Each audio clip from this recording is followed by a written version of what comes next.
예, 제가 이 동북아 역사에 대한 연구위원들한테도 그런 얘기를 했는데, 한사군이라는 말은 기억 속에 잊어버려라, 그런 용어는 성립되지 않으니까 이거 이제 시작하기 전에 말씀드린 겁니다만은, 예, 중국 사람들이 이 사자를 무지 좋아해요. 신라도 신라 이름을 국호를 지을 때도 덕어 밀신 망라 사방 그렇게 해가지고 그 사방이 나오는데, 한무제 때 하서 3군을 개척했는데 오늘날 모든 역사책에 보면은 하서 4군이 설치되어 있는 것처럼 기록이 되어 있는데, 그것은 이 사자가 천하 세계 전체를 얘기하는 거기 때문에 그런 상징적 의미가 있습니다. 그래서 아까 발표 중에도 나왔습니다만은, 이 무제가 조선과의 이 전쟁에서 고전을 면치 못하다가 마지막에 승리하였었는데, 여러 가지 기록에 보면 제3군, 3군을 설치했는데, 나중에 이 사마천의 사기에는 없습니다. 보통 낭랑, 현도, 진번, 임돈 이렇게 되어 있지만은, 사마천의 사기에는 수종, 조선, 위, 사군 그렇게 되어 있는데, 이 사자는 제가 그런 글을 쓴 적이 있었으면은 연문이 아닐까.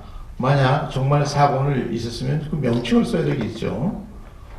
그 사마천도 자기 나름대로 민족주의 사가인데 외국을 정벌 해서 4개의 군현을 만들었다고 할 것 같으면은 사자만 쓸 것이 아니라 그 이름을 써야 되는데, 제 학생들한테 이 한군현의 사기에서 이름 찾아오는 사람은 맥주 한 박씩 사줄게, 그런 얘기를 하는데 한 학생도 찾아온 적이 없습니다. 그러니까 사마천은 잘 몰랐다는 얘기가 있죠. 나중에 다른 기록을 보니까 예전에는 이제 책을 묶을 때 죽간 같은 나무를 이렇게 묶어서 하는데, 오늘날 사기 130편 중에 사마천이 올바로 쓴 거는 한 80편 정도뿐이 안 되고 나머지는 다 산일돼 있었는데, 그래서 후인이 이렇게 보입을 해가지고 그 사자의 경우도 한서에서 거꾸로 들어간 것이 아닌가, 그런 의문이 있습니다. 하여튼간에 그래서 여러분들도 이제 한사홍이라는 말은 인위적인 것이니까, 그래서 한군현 뭐 할 수 있지만은, 그래서 왕검성과 오늘 낙랑군 그런 그 주제인데, 이것이 항상 그 흥미로운 주제고, 아까 복대 교수가 이미 얘기한 바가 있지만은 많은 자료가 있고, 또 우리가 생각하기보다가 엄청난 그 논문이 발표되어 있어요. 근데 오히려 적극적으로 대응해야 된 한국학계에서 별로 그 연구가 많지 않습니다. 그래서 10여 년 전에 제가 한국고려사학회에서 이 낙랑 문제에 대해서 정면으로 해야 된다, 그렇게 주장한 적이 있어요. 그래서 그 이후부터 이 낙랑 문제에 대해서 좀 더 심도 있는 연구가 있었지만은, 그러나 여건의 미비로 한계가 있습니다. 그런데 이 지난해와 올해 드디어 이 문제에 대해서 이제 본격적으로 왕검성이나 낙랑군 문제를 정면으로 이제 다루기 시작했습니다. 특히 동북아학사전에서 그 열의를 가지고 지속적으로 이제 해서 좀 뭔가 새로운 실마리가 열리는 듯 합니다. 네 분이 아주 그 중요한 발표들을 하셨는데, 우리 그 고대사, 특히 이 고려선사와 이 한군현, 낙랑 이런 문제는 이 기본 사료에 대해서 철저한 이 분석과 연구가 이루어져야 되는데, 그동안에 좀 구렁이에 담 넘어가듯이 그런 부분이 꽤 있습니다. 도대체 그 명칭이 어디서 비롯된 건지, 그 기록이 정확한 건지, 이런 부분이 모호했어요. 오늘 그 첫 게재를 한 그 조업종 교수가 중요한 발표를 했는데, 종래는 그 기원전 108년에 그 유만조선이 멸망하고 뭐 한군현이 세워졌다, 이렇게 봤는데, 이 번기 또 표 이런 모든 그 자료를 종합한 결과 BC 108년에 고려선이 유만조선이 곧 멸망한 것이 아니라 완전히 멸망은 BC 107년이다. 그렇게 해서 틈이 1년 정도 있었다는 것을 밝혔어요. 저도 이제 예전에 그런 얘기를 했어요.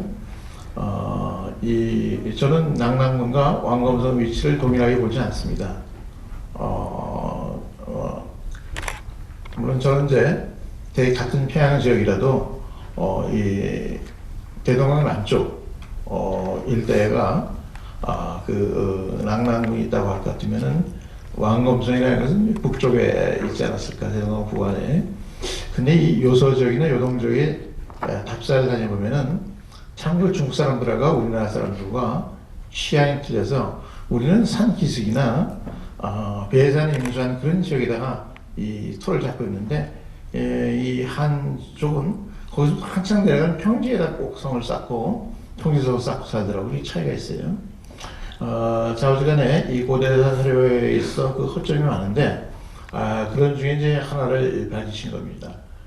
그렇게 해서 위만조선 멸망한 시점과 낙랑군 설치한 시점이 차이가 있으니까 자연히 낙랑군과 왕검성은 위치가 틀리다.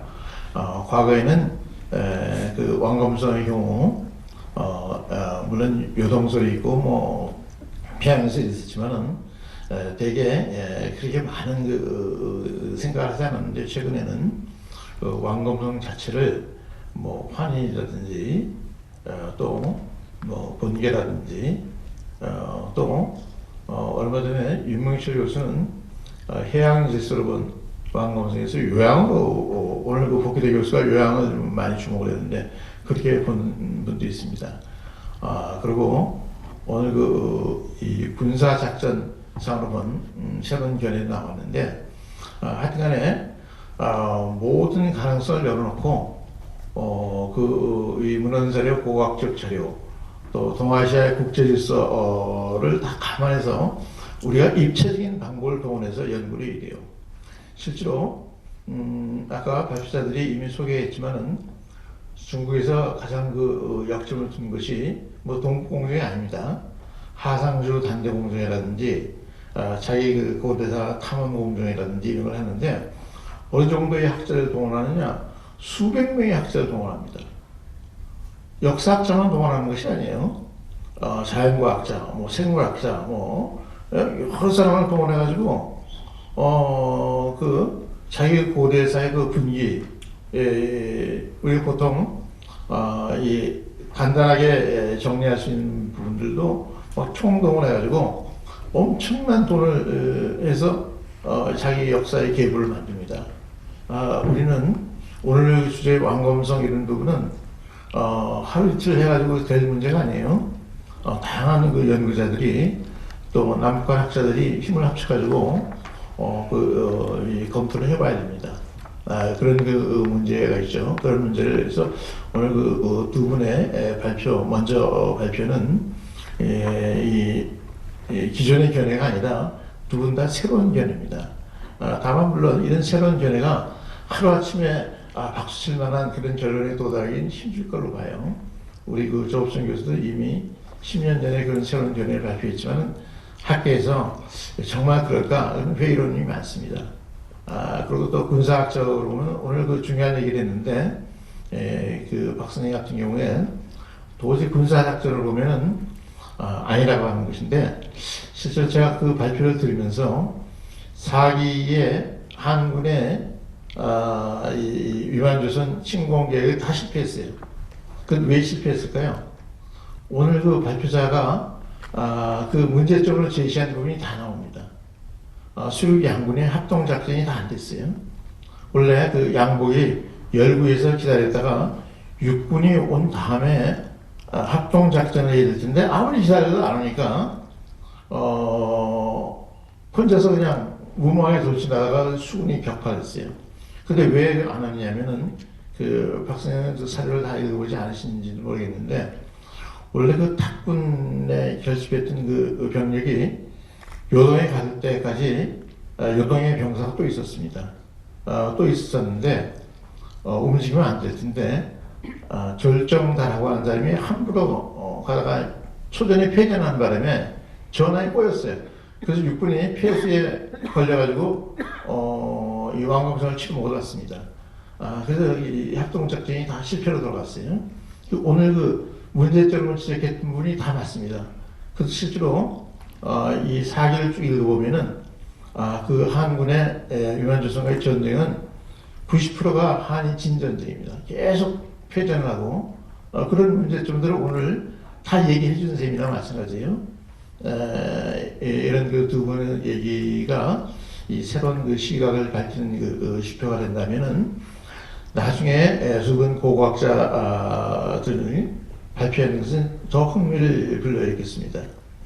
저희가 그 낭랑 이 발굴을 대규모 발굴을 두 차례 걸쳐 있었는데 하나는 바로 대일 항쟁기 동안에 그 발굴한 것이 있고 최근은 아니지만 북한에서 여러분 아까 그 정현성 교수 찍은 그 낭랑 포성 사진인데 아파트가 많죠.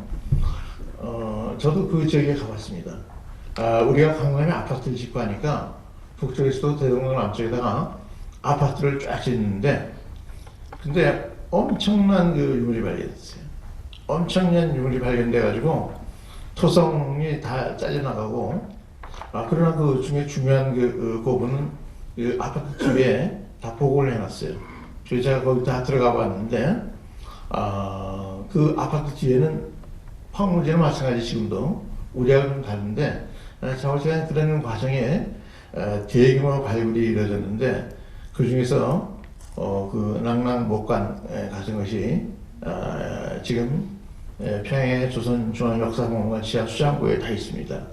근데 오늘 정현승 교수가 이 일제 시대 때 이 제1항쟁기 동안에 뭐 발굴한 유물을 동경대학 지하 창고에서 새로운 문서를 해가지고 이 기초부터 그 정보를 저희한테 제공하고 앞으로도 그것을 더 치밀하게 할 것은 정말 그 노력에 박수를 치고 싶고 우리 그 복대 교수가 최근에 이 고대 평양뿐만 아니라 그동안에 우리가 접근하지 못했던 요사, 금사 이런 그 사료에 우리 그 고대 역사를 밝혀줄 수 있는 많은 자료가 있는데 그것이 난해하고 하기 때문에 일반인들 말고 전문가들도 별로 그렇게 잘 그 자료를 이용하지 않았어요. 그거를 대규모 프로젝트를 해가지고 요사는 이미 완영을 해서 나왔고 금사도 나왔는지 모르겠어요. 나온다고 그러는데 그리고 그런 자료를 다 놓고 복대군이 교수가 그 길림대학에서 이 청동기를 가지고 하게 됐는데 오히려 문헌 자료를 다 집성하는 것을 보니까 앞으로 그 연구가 어디까지 갈지 기대가 되는 바가 많습니다. 이렇게 그 네 분이 그 문헌적도 군사학적으로 또 고고학적인 부분에 대해서 이 중요한 발표들에서 제가 장황하지만 소개를 해드렸습니다. 자세하게 소개하지만 끝이 없겠으니까 그 정도 소개를 드리고 여기 대해서 원래 학술회의가 약정 토론자가 있었으면 편한데 약정 토론이 없기 때문에 이 상호 토론을 해서 여기 발표하신 분들이 이 순서대로 같이 문헌자료뿐만 아니라 다른 분한테도 우선 질문을 하시고 그 토론을 답변을 하시고 그리고 플로에 제가 그 질문지를 몇 개 받았습니다. 그분들이 그 다음에 하는 걸로 그렇게 진행을 하겠습니다. 먼저 조국 교수 발표하는 데 대해서 자기 발표한 데 대해서 설명할 필요 없고 그건 나중에 질문이 들어오면 하시라고 다른 그 세 분의 발표에 대해서 궁금한 게 있으시면 토론하시죠. 이렇게 다양한 관점에서 우리 역사의 첫 시작의 부분을 같이 논의할 수 있어서 너무 감사드리고요. 제가 솔직히 오늘 발표를 들으면서 느꼈던 것 중에 하나가 역사를 이제 당위론적으로 보느냐 아니면 존재론적으로 보느냐라는 관점 차에서 이런 그 입장이나 그 인식 차이가 좀 나온 것 같은데, 특히 그 제가 두 분 발표, 특히 이제 어찌 보면은 복기대 선생님이나 우리 박성현 선생님 그 논리의 핵심은 이것을 현재라는 그 국가안보론적인 관점과 연결짓다는 게 상당히 좀 주목이 되는 것 같아서 저도 좀 여러 가지 깨우친 바가 있었고요. 사실은 그런 맥락에서 제가 조금 관여했던 경험이 있어서 이건 오늘 토론이라기보다는 좀 약간 재연도 있어야 될 부분인 것 같아서 말씀을 드리면, 그 우리의 가장 그 중요한 그 역사적인 그 대척 관계에 있는 이 중국의 그 최근에 일련의 역사 공정을 제가 좀 조사도 하고 분석도 하고 참여했던 경험으로 가장 중요한 건, 아까 서영 선생님께서 말씀 주신 것처럼 중국이 1990년대 개혁 개방 이후에 그 세계 문명의 중심으로서의 어떤 중국적 지위를 확보하기 위한 두 가지 역사 공정을 진행합니다. 하나는 역사의 그 구심력을 확보하기 위한 것으로 말씀 주셨던 탐원 공정이라는 그 중화 문명 탐원 공정이라는 것에서 중국 역사가 위대하다, 뛰어나다라는 걸 밝히는 작업을 지금 1년의 과정으로 수십 년, 거의 20년 이상 하고 있고요. 또 하나는 역사의 원심력을 확보하는 차원에서 복속된 그 이방 민족, 쉽게 얘기하면 뭐 조선족을 포함한 우리 고구려 역사도 그렇지만 뭐 티벳이라든지 몽골이라든지 그 신강 지역이라든지 그런 그 말 그대로 중국의 그 소수 민족들을 중화 민족화하기 위한 역사 공정을 진행하는 것이 대표적인 동북 공정으로 비롯되는 서북 공정이라든지 그 서남 공정이라든지 그런 것들이 있습니다. 그 과정에서 그 중요한 것은 그 이지린의 그 고조선 연구가 어떤 면에서는 그 촉발 원인을 줍니다. 제가 이지린 선생의 북경대학에서의 유학 시절과 연구 작업을 그 고일강 교수의 자료를 바탕으로 최근에 분석해서 최근에 뭐 관련된 그 논문을 한두 분이 또 쓰시기도 했습니다만, 그 발견한 것은 고일강 교수라는 의고학파 중국의 대표적인 역사학자가 엄청난 충격을 받습니다.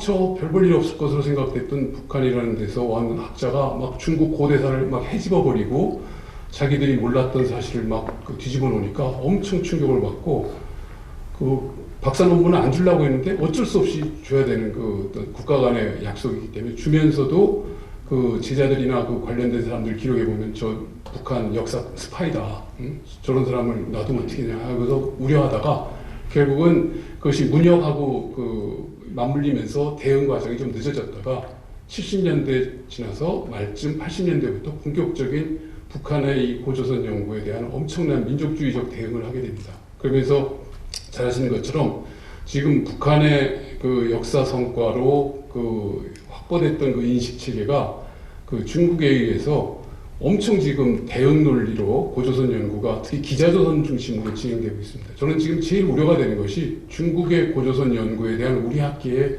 체계적인 대응 논리나 내용이 안 되고 있다는 겁니다.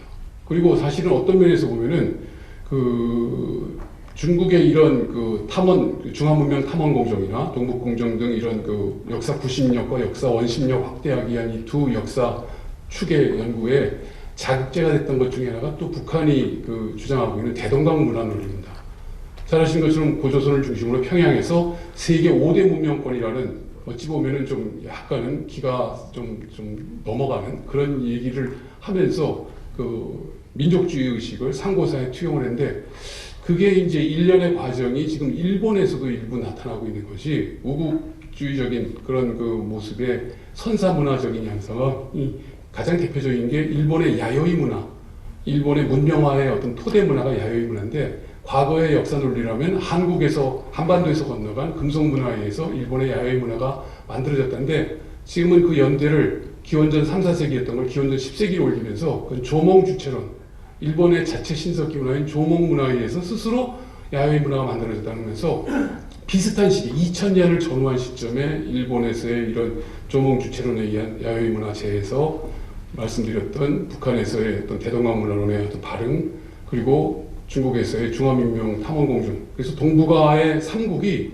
지금 선사 민족주의가 엄청 세게 진행이 되고 있는데, 안타깝게도 우리 대한민국에서는 그것에 대한 학술적 체계나 지원 논의가 거의 없습니다. 뭐 오늘 논의가 뭐 이제 이런 말씀, 여기서 뭐가 옳으냐 틀리냐라는 걸 얘기할 그 계제를 떠나서 대단히 죄송하지만 기왕의 우리 제야적인 입장이라든지 우리 강단사학계의 입장이나 이런 내용들이 어찌 보면은 그냥 평행선을 긋고 그냥 병존하는 논리가 돼 있는데, 저는 이런 자리를 통해서 논의가 좀 더 합리적으로 될 수 있다라는 그런 좋은 그 계기를 주셔서 너무 감사드리지만 이걸로 끝날 것이 아니라 저는 그 우리 학계에 지금 그 심각합니다. 그 후속 연구학자들이 안 나오고 있고 이들이 먹고 살 방법이 없으니까 다 대학 강사들 때려치고 뭐 어디 그냥 취직할 곳을 그냥 알아보고 있는데 저는 중국이 하고 있는 이 중화문명 탐험 공정의 그 지원 양상이나 그걸 보면 기가 막힙니다. 일본도 마찬가지고요. 그런 맥락에서 보면은 저희는 아까 이 국가 안보론적 차원에서 우리 선사 문화, 특히 고조선을 상징적으로 하는 이 역사 문화에 대한 어찌 보면은 그냥 외침으로 단발마적인 당이론적인 주장으로 해서는 절대 안 먹힙니다. 중국도 합리적으로 설명을 해줘야 되고 일본도 설명해줄 그런 논리 체계를 만들어야지 우리가 뭐 막말로 우리만 만족하는 그런 자유론적인 그런 얘기만 해서 무슨 의미가 있겠습니까? 남이 이해해주고 남도 공감을 해줘야 되거든요. 그러려면 아까 서영수 선생님께서 말씀 주신 것처럼 역사학자뿐만 아니라 과학자, 뭐 관련 모든 지원이 필요한 상황인데 저는 너무 안타깝습니다. 그래서 어쨌든 오늘 동북아역사재단이 그런 역할을 지금 해주시고 계시지만 저희 입장에서 체감하는 입장에서 보면 너무 아쉬움이 아직도 많습니다. 예, 그래서 예. 죄송합니다. 여기서 끝내겠습니다. 그래서 저는 이 박소영 선생님께서 그 주셨던 내용의 핵심은 이 정학론적인 접근 체계를 말씀을 주셨는데 저는 그 바로 뒤에 좀 시대가 지나갑니다만 수당 시기에 그 수당 제국이 고구려를 중심으로 공격해왔던 그 논리 체계나 틀을 보면은 그 편한 전투 상황이라든지 그 내용만을 가지고는 힘들다라는 거죠. 그래서 그 전후 역사의 앞뒤까지도 고려하면서 논의가 돼야 된다는 말씀드리고요. 죄송합니다. 제가 그 질문 외적인 얘기를 너무 길게 해서 어쨌든 그런 맥락의 말씀부터 먼저 그 이미 전쟁론적인 관점에서 봤다라면 그 전후의 전쟁의 내용도 합리적으로 설명이 돼야 되는데 그걸 어떻게 답을 주실 수 있는지 그런 질문으로 마무리 짓겠습니다. 죄송합니다. 예, 저도 아까 지적을 했습니다만은, 박 선생님께서, 문제라고 지적하고 있는 그게, 실제로는, 이 대동강가의 완공성이 있다고 할 때, 작전이 실패할 수밖에 없었던 그 이유를 오히려 박 선생님이 다 지적을 했어요. 이게 합동이 안 돼요. 안 되는데, 근데 이제 그 논리 전개하는데 약간 문제가 있습니다. 예를 들어서, 5만의 병력을 동원했는데 그 중에서 치중병 그러니까 실제 병력은 얼마 안 될 거다. 근데 다른 기록을 보면은 수양제가 쳐들어올 때 114만을 동원했는데 그 치중병은 그 2배쯤 될 거다. 그러니까 실제로 한의 치중병은 5만의 전투 부대가 오면은 10만의 치중병이 있는데 그걸 기록을 안 한 것이죠. 그러니까 5만이 그 병력의 전부는 아닐 거예요. 예를 들어서 이 여우가 그 한고조가 죽었을 때 노관이 흉노로 도망갔을 때 이 번개 주거를 시켜가지고 어느 정도의 병력을 동원했냐 20만의 병력으로 북경을 칩니다. 그러니까 그래서 일부러 5만의 병력과 수군 7선인데 또 요동병도 있으니까 실제 병력은 더 많습니다. 근데 그걸 왜 갑자기 줄여가지고 그렇게 얘기하는지 모르겠어요. 그러니까 그 몇 가지에 대해서 한번 답변을 하시죠. 예, 일단 뭐 여러 가지 좋은 말씀과 지적들 감사드립니다. 일단 저는 아까도 말씀드렸다시피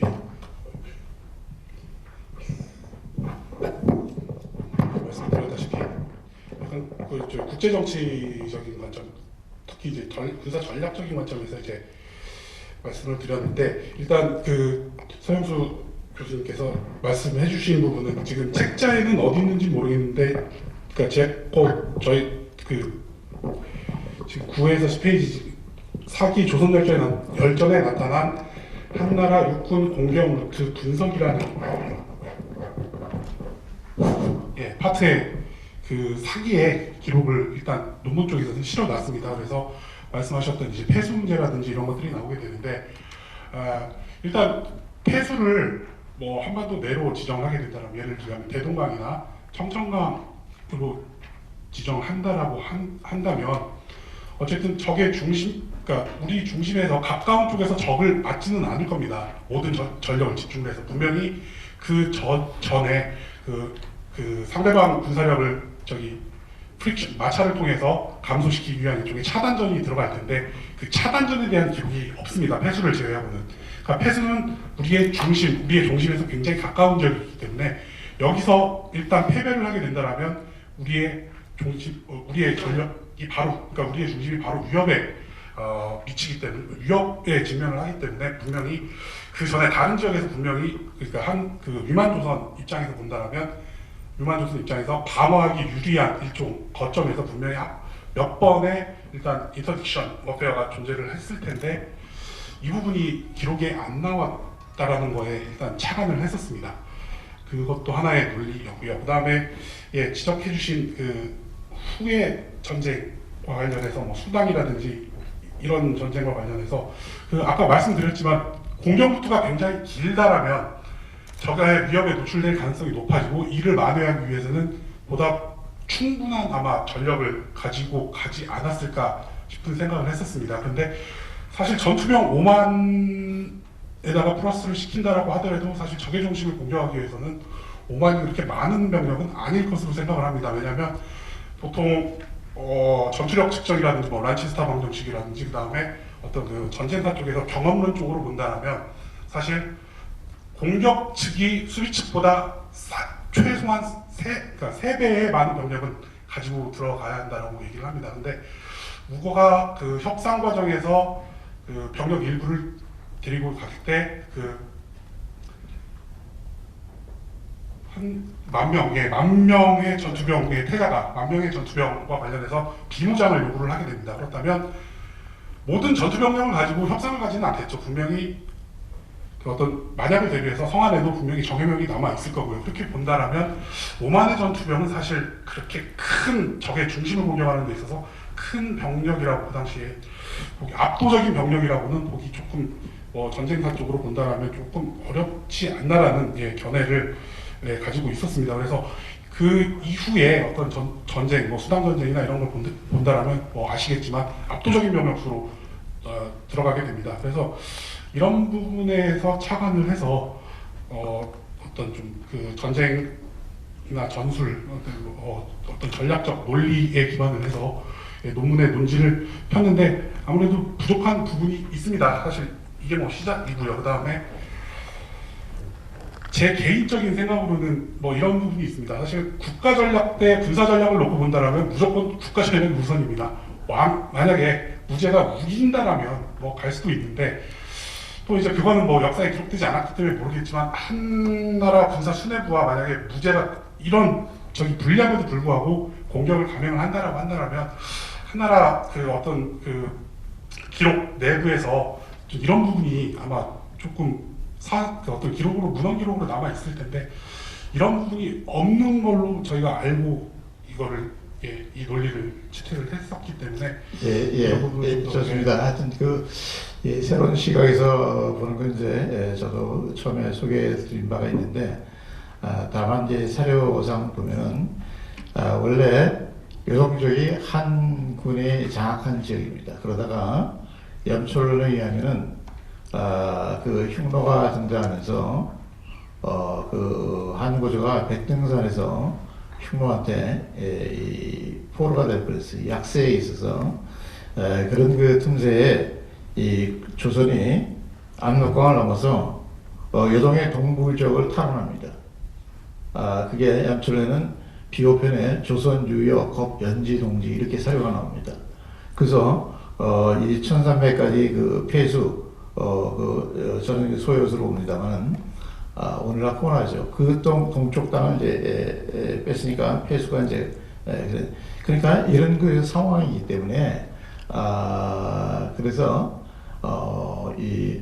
한제국이 예를 들어서 만약 요소 지역이라든지 이런 지역을 쳐더라도 자기 땅을 친 거니까 성립이 안 되죠. 그러니까 그런 부분을 좀 더 면밀히 검토를 해서 기본의 기왕의 사료상에 있는 부분들을 먼저 정리한 다음에 하시면 더 새로운 견해가 되지 않을까 그렇게 말씀드리겠습니다. 그리고 그 조옥천 교수 아까 좋은 얘기를 했는데 이런 기회에 나중에 또 말씀드리겠지만 제가 몇 년 전에 동부화재단에 그런 그 제의를 한 적도 있어요. 우리가 뭐 신라사 대계, 백제사 대계를 다 하고 있어요. 백제사 대계에 책이 한 20권쯤 나왔어요. 그래서 이 고유에서 민족사의 원료에도 뭐 그냥 연구비에 뭐 몇백만 원 주고 뭐 논문 한두 편 써가지고 될 일이 아니기 때문에 한 책을 20권쯤 낸다고 생각하라고 이 고유선사 대계에서 제야 뭐 누구를 뭐 강단 이런 얘기하는데 저는 이제 그런 말이 의미 없다고 봅니다. 다 연구할 수 있으면 신분이 뭐 무슨 상관 있습니까? 뭐 연구원이 어떻고 강사는 어떻고 교수는 어떻고 저는 그 제안이 이런 말을 별로 좋아하지 않습니다. 뭐 학벌이 무슨 상관이 있습니까?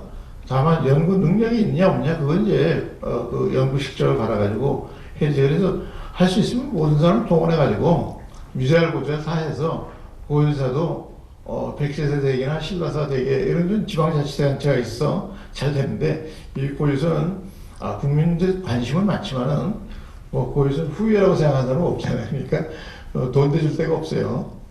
평양시에서 돈을 대줄까? 그러니까 이 동부화재는 좀 큰 맘 먹고 스케일을 아까 제가 중국 얘기 괜히 한 게 아닙니다.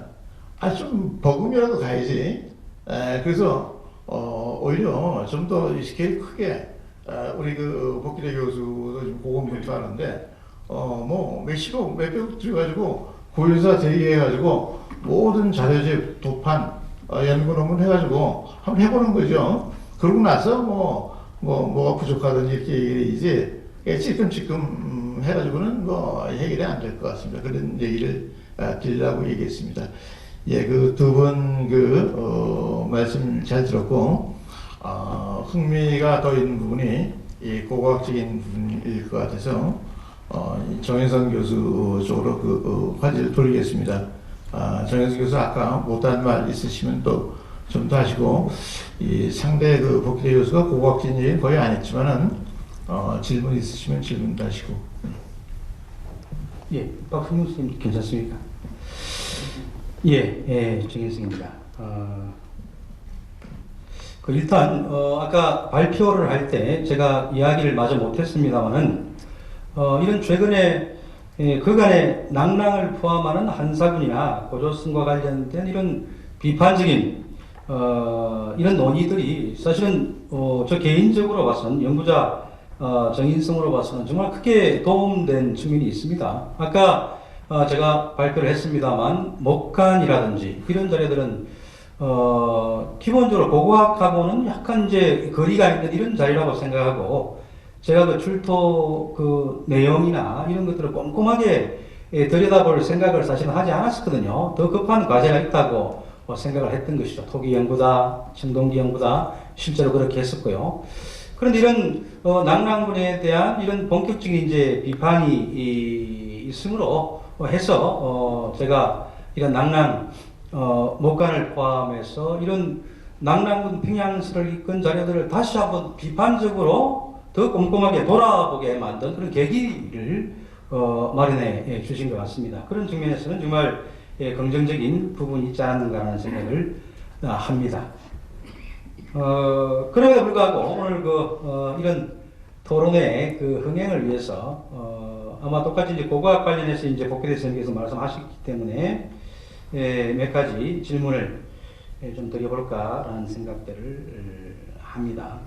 사실 한 달 전쯤인가요? 2달 전쯤인가요? 복희대 교수님께서 학교에 강의를 좀 이렇게 초대를 해 주셔가지고 좀 이야기를 나눈 적이 있습니다. 그래서 선생님 어떤 연구를 하시는지 궁금하게 됐고, 그래서 그때 좀 이렇게 이야기를 많이 안 나오는 이렇게 좀 까칠하게 이렇게 질문을 드릴 수가 있는데, 그때 이미 이제 인사를 드리는 바람에 오늘은 살살 제가 질문을 좀 드리도록 하겠습니다. 복희대 선생님 오늘 강연을 제가 좀 정리를 해봤습니다. 정리를 해보니까 첫 번째 말씀하신 게 지금까지 낭랑군과 관련된 논문이 1000편쯤 나왔다.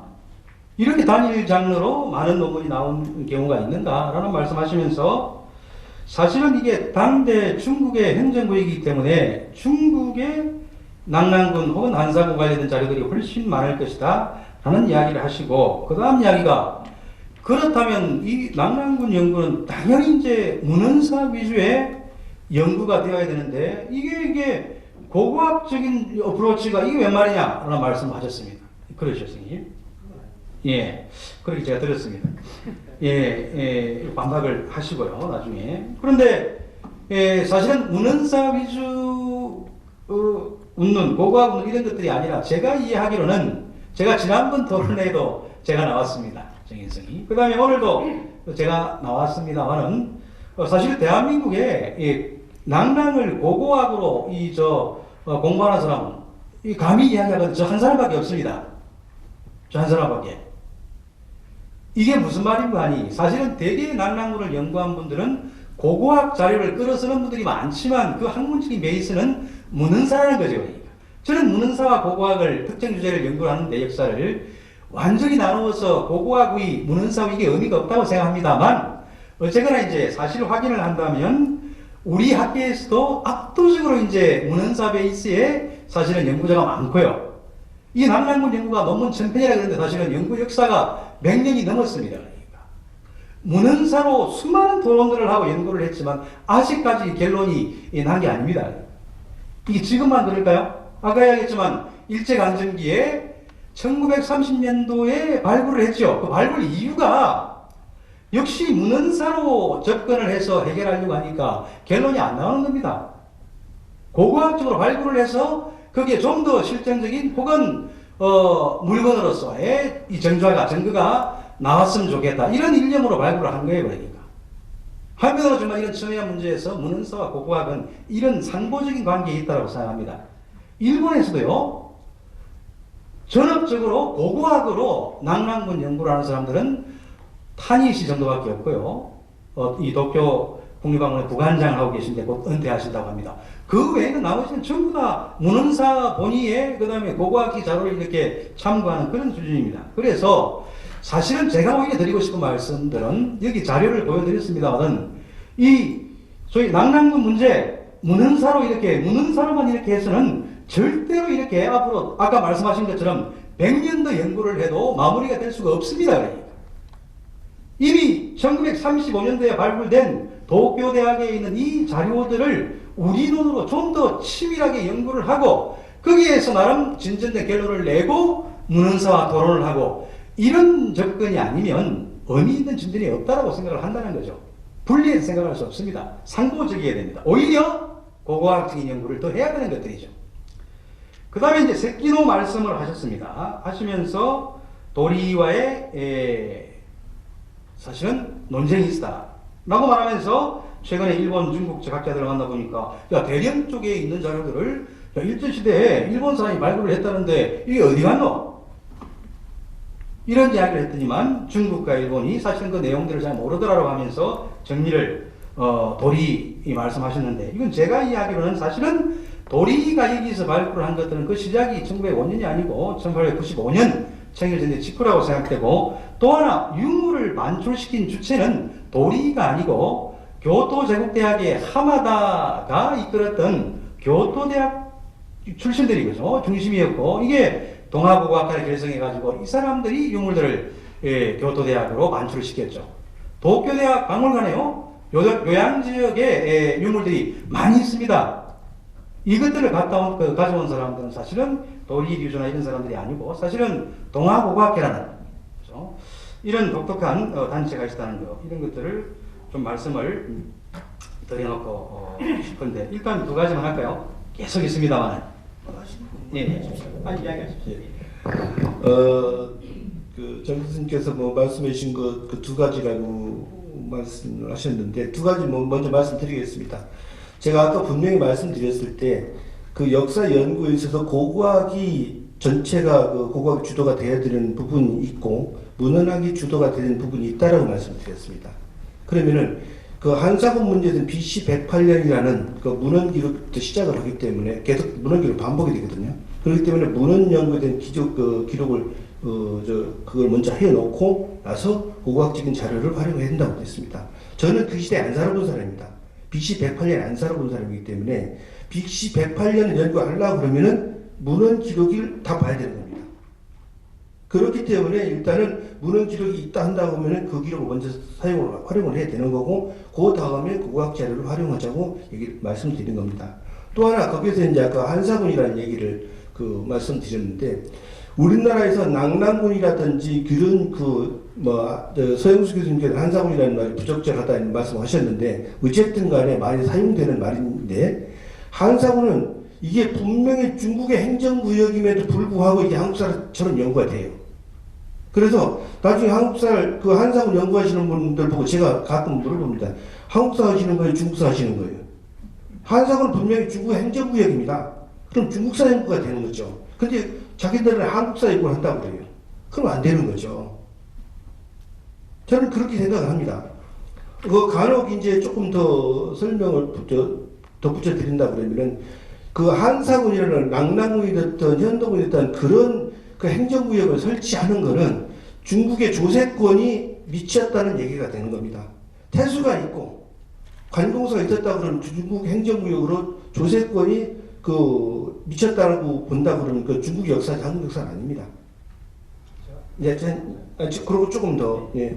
아까 또 하나 하마다 고사구 말씀하셨죠? 1935년도에 일본의 적봉 홍산호도 발굴하고 요양 지역의 표자와 유역도 발굴하고 많이 하죠. 많이 하는데, 하마다 고사구나 세키노 수야청 이런 사람들이 조사하고 발굴했던 거와 도리 좀 별개로 움직였습니다.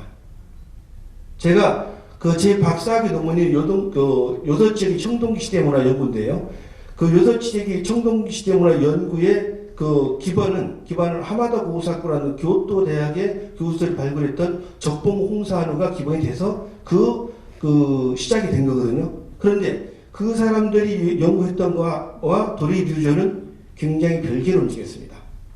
제가 점점 그런 자료를 찾고 조금씩 들어오고 있거든요. 들어오고 있는데, 그래서 그 문제에 대해서는 물론 이제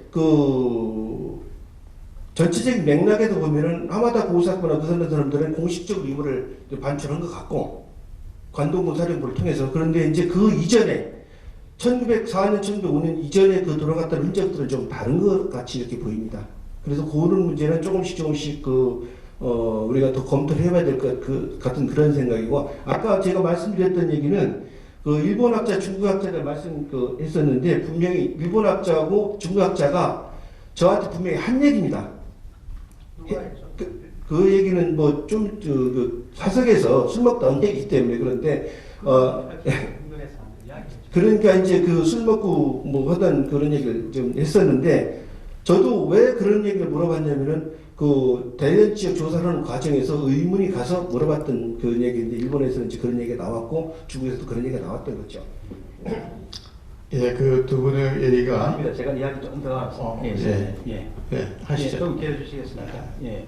네, 그런 한국 상고사와 관련된 중요한 이야기를 그렇게 술 마시면서 무슨 할 수도 있습니다만은, 그런 이야기를 법기대 선생님께서는 어떤 농거로 이렇게 삼아서 이렇게 말씀하시는 것은 적절하지 않다라고 저는 생각을 하고요. 그 다음에 낭랑군에 대한 사실은 역사 귀속 문제 이런 이야기인데, 결국은 중국의 행정구역이었다면 이건 사실 한국사가 아니다라는 건 저는 동의하지 않습니다. 예를 들어서 그럼 일제강점기에 우리의 주권은 어디에 있습니까? 이 땅에 조선 사람들이 다 살았지만 일제강점기 관련해서 이거를 사실은 민족 순환기라고 해가지고 결국은 순환 극복 관련해가지고 우리 국사에서 배우고 있지 않습니까? 그런데 소위 낭랑 보고부가 나왔습니다만 그 이전부터 연구자들은 낭랑군을 구성하는 대다수의 주민들이 조선 사람들입니다.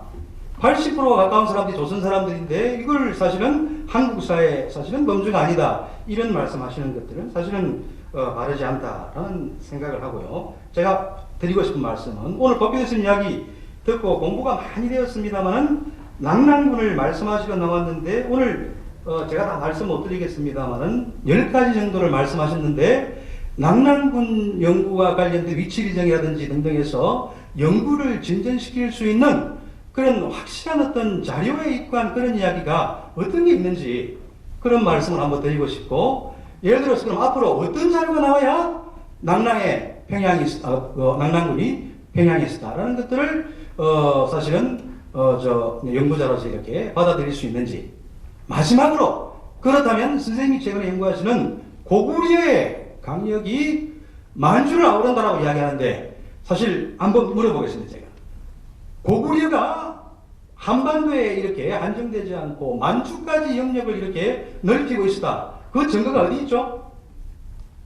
뭐가 나와야 고구려가 만주에 있는 건지 이거 좀 말씀해 주시죠. 단 한 자라도.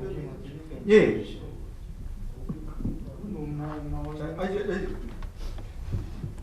자, 제가 그럼 앞에서부터 말씀드리겠습니다. 정인선 교수님께서 지금 육공화국 헌법 읽어보신 적 있으십니까? 그걸 제가 읽어야 됩니까? 예. 육공헌법에 보면은 우리는 지금 현재 한국사는 상해 인정을 법통으로 삼고 있습니다. 상해 인정을 법통으로 삼고 있으면은 우리는 일제 강점기 또는 일제 식민 지배기라고 말을 쓰면 안 되는 겁니다. 그러면 분명히 헌법에 의거해서 볼 때는 우리는 대일 항쟁이나 어떤 이런 식으로 표현을 써야 되는 게 맞는 거죠. 자, 그 얘기는 헌법에 분명히 나와 있습니다. 제가 그 문제는 재헌헌법부터 시작을 해서 육공헌법까지 한번 다 뒤져본 적이 있었습니다. 자, 그러면 자, 연변 조선족 자치구 있었죠. 지금은 연변 조선 그 자치연에 많은 조선 사람들이 빠져나와서 굉장히 인구가 줄어들었는데 불과 얼마 전까지만 해도 한족보다도 조선족들이 훨씬 더 많이 살았습니다. 그 연변 조선족 자치구가 중국 영토였습니까? 한국 영토였습니까? 이거는 사람 얘기가 아니고 행정권에 대한 얘기고 조세권에 대한 얘기입니다. 한반도에서 그 낙랑군이 있었던 없었던 그 문제가 아니고 거기에서 행정구역을 설치해서 몇백 년 동안 운영을 했다고 관리를 보냈다고 그런다 그러면은 그게 어떻게 이원적인 체제가 됩니까? 일제강점기 제가 말씀드렸잖아요. 헌법에 의하면은 우리 헌법 내에서 역사 연구를 하는 거지 헌법 밖에서 하는 건 아닙니다. 그렇다 그러면 분명히 대일 항쟁기를 한다 그러면 분명히 됩니다. 우리는 분명히 1919년 4월 13일 날 상해에서 임정이 세워졌고 그 임정 정부가 1945년 임정 요인들을 귀국하면서 실질적으로 아주 다른 얘기가 진행될 수 있겠지만은 이승만 대통령을 비롯한 김구 대통령, 김구 주석 이런 분들 거의 다 일적 분들이었습니다. 제가 두 분 논의에 자, 그리고 조금 다른 하나 더 지금 이게 말씀드리겠습니다. 역사 해석의 그 논란이라기보다는 사실에 대한 논의를 우리가 하자는 거니까 저는 그 사실 논의를 조금 더 그 정리하고 앞서도 말씀드렸습니다만은 저희가 소모적인 논의보다는 생산적인 논의를 하기 위해서는 그런 게 필요한 것 같습니다. 구동존이라는 표현을 예전에 그 썼던 표현들이 나오는데요. 우리가 같은 것을 구할 것들은 최대한 구해놓고 다른 것은 서로 왜 다른지를 그 논의하는 과정이 이게 생산적이라는 생각이 드는데 지금 저는 그 복희대 선생님한테도 좀 질문을 드리고 싶었던 내용 중에 핵심은 아까 낙랑은 분명히 그 갈석산이 있는 그 공간이다라고 했으면은 그러면 거기에 대응하는 지금 평양에서 나오고 있는 이런 그 다양한 그 유적 유물상에 그 상응할 만한 어떤 그 실질적인 팩트적 자료로 제시해 줄 수 있는 건지 문헌으로서는 누차 하신 것처럼 너무나 다양한 견해가 시대가 그 바뀌면서 착종이 됐기 때문에 우리가 혼란스러워요. 그러다 보니까 고고학적인 증거를 쓸 수밖에 없었기 때문에 말씀드리고 싶었던 거거든요. 거기에 대해서는 어떻게 생각하시는지. 자, 그러면은 이번 문제는 정인선 교수님 마지막 질문까지 일단 답변을 드리고 말씀드리겠습니다. 시간이 없을 것 같아서 제가 말이 자꾸 빨라지는데요. 시간이 좀 충분하면 천천히 하겠습니다. 아까도 30분 발표를 20분 하다 보니까 제가 말이 빨라졌었는데요. 정인선 교수님께서 어떠한 유물이 나와야 평양의 낙랑을 인정하겠냐 그런 말씀이시잖아요. 왜 낙랑을 평양에다 찍어놓고 오십니까? 분명히 정인선 교수님께서는 아까 연단에 발표하실 때 객관적으로 보고 좀 토론을 하자고 그랬습니다. 그럼 토론을 해야 되는 거죠. 그럼 정인선 교수님께서 저한테 질문하실 때 거기가 낙랑인데 그럼 평양이 낙랑인데 거기서 어떻게 해야 너 낙랑이라고 인정할 거야? 그 얘기잖아요. 네, 제가 말씀드리겠습니다. 아니 그런데 잠깐만요. 제가 오늘 발표를 했듯이 제 이야기는 그러니까 낙랑 토성이다. 토성 내에서 나온 유물이다. 거기에서 나온 보도와 관련된 큰 건물이다. 변소다. 그 주위에 있는 3층기, 4층기를 넘는 소위 중국식 고분이다. 이런 것들을 근거했을 때 현재까지 위조설 충분히 인정되지만 그건 인정된다는 이야기는 사실 제가 오늘 처음 한 이야기인데 그렇게 열려있다는 이야기죠.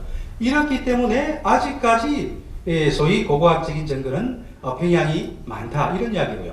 지금 조금 전에 말씀드리는 것처럼 그럼 그 대책에 서 있는 갈석산과 그 주위에 마치 어떤 토성과 어떤 자료를 가지고 그렇게 말씀하시는 건지. 그러니까 그 제가 이제 답변을 조옥준 교수님 그 답변을 드리려고 하는 찰나에 또 똑같은 질문 하신 거거든요. 자, 갈석산에 낙랑군 수성연이 장성이 일어난다는 기호 그거 굉장히 많이 있습니다. 우리는 잘 믿으면 안 된다고 그러는 태강지지부터 시작된다고 그러는데요. 꼭 그것만은 아닙니다.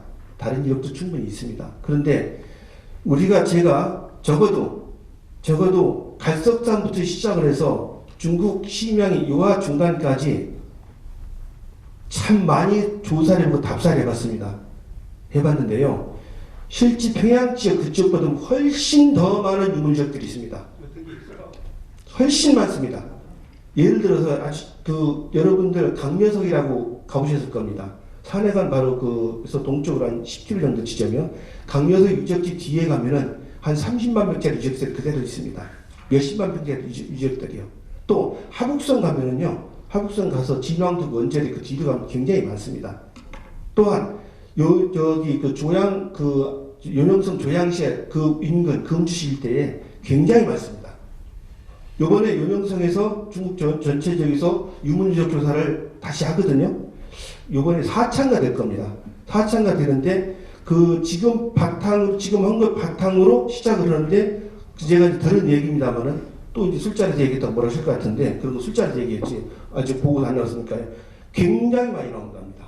이게 어딘지를 말씀하시죠? 그러니까 얘기했잖아요. 그러니까 조양 지역이라는 그런 얘기 구체적으로 얘기하잖아요. 저희도 예. 연구자분들이 그 논의가 있어서 가보고 저도 지금 말씀하신 데는 거의 다 가봤던 기억이 나는데 진앙도 가보면은 잘 아시는 것처럼 진시황이 삼신산 탐사를 하기 위해서 행공 직구했던 그런 유적 가보셨죠? 예, 갈석산도 근처에서 쭉 가보면은. 예. 근데 거기는 정확하게 말씀하시는 것처럼 진나라 때 유적이 맞습니다. 근데 진시황 때 보면은 조선이 진한테 약간 두려워하면서 조공 들이고 하는 그런 사정이 분명히 나오거든요.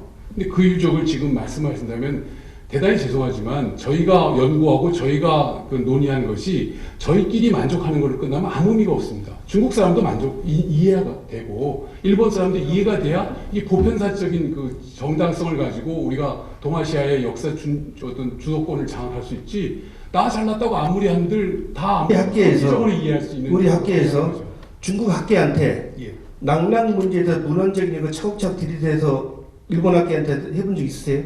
그러니까 제가 아까 말씀드렸잖아요. 그동안 우리가 너무 못했으니 예. 지금이라도 이렇게 열리기와 이런 논의의 분위기가 있을 때 힘을 합쳐서 예. 서로 소모적인 논쟁으로 갈 게 아니라 하나하나 맞출 것은 맞춰 나가고 다른 것은 어떻게 차이를 내고 나갈까를 같이 고민하는 이런 논의를 하자라는 거지. 넌 틀렸다, 넌 맞았다 이런 논의를 지금 해봤자 결국은 메리고라운드 똑같은 얘기가 반복하니까. 계속해서 제가 드리는 말씀에 대해서 또 조금 저도 그럴 수 있습니다만은 지금 제가 드리는 말씀은 원초적인 연구를 다시 해보자는 얘기잖아요. 예, 맞습니다. 문헌적인 얘기부터. 그러면은 제가 이 글에서 제 견해를 일단 밝혀놨습니다. 제 견해를 밝혀놓은 거에 대해서 한번 검토를 해볼 의향은 있으세요? 그럼요. 자, 그럼 검토를 해보시자고요. 예, 맞습니다. 그걸 검토를 해보고 그렇게 하면 될 문제를 여기서 지금 정 교수님이나 조 교수님처럼 이렇게 됐는데 너 어떻게 해야 이 말을 믿을래? 이렇게 하시면 안 되죠. 자, 마지막으로 정 교수님께서 질문하신 게 고구려 영역 문제 말씀하셨는데요. 고구려 영역 문제는 저는 다른 것보다도 삼국사기 기록 하나만 차곡차곡 읽어봐도 굉장히 많이 정리가 된다고 봅니다. 예? 그러면은 그거를 가지고 어떤 기록에 의해서요? 예를 들어 가지고 평양 문제 그런 문제 말씀하시는 것 같은데 제가 장수왕의 도봉진 요양 지역에 대한 관련 기록을 찾아보니까 각 조대마다 다 나와요. 각 중국 역사서에 25세에 다 나와요. 자치통감이나 이런 책들 보면 아주 구체적으로 나옵니다. 구체적으로 나오는데 그 자료를 우리가 고구려 도읍지 연구를 할 때 그 자료들에 대해서 어떻게 했었나요? 그게 장수상이 도읍을 요양을 했던 안 했던 그 둘째 문제입니다. 왜? 그럼 아까 조법종 교수님 말씀대로다가 앞으로 우리가 검증을 해야 될 그런 그 기회가 있는 거죠. 그런데 그런 검증을 할 수 있는 기회를 만들기 위해서 누군가는 그런 얘기를 해야 되는 거잖아요. 여지까지 한 번도 안 했잖아요. 그럼 여지까지 한 번도 안 했는데 누군가에 의해서 그 얘기가 시작이 됐는데 그 얘기조차 불필요한 논쟁이다라고 막으면은 그런 건 아니에요. 그건 아닌 거죠. 여기 혹시 그렇게 하시면 안 되고요. 여기 혹시 교육부 뭐 관계자들 나오셨는지 모르겠습니다. 저는 이 문제들이 우리가 계속해서 이런 그 복잡한 얘기들이 자꾸 오바렛대 그러는 것 중에 하나가 교육부에서 중심 못 잡는 경우도 있다고 봅니다. 차라리 그런 얘기가 나왔으면은 그런 문헌 기록 다 찾아가지고 자 우리도 한번 자체 검토해보자 이렇게 됐으면은 오히려 조금 더 나을 수도 있을 겁니다. 제가 이 얘기 저는 정 교수님한테 질문 안 드리겠습니다. 그러니까 혹시 시간 한 5분 주시면은 제 말씀을 좀 마무리하고 가겠는데요. 자, 두 분의 그 진지한 토론이 열기를 더하고 있지만 이제 시간도 제약이 돼 있고,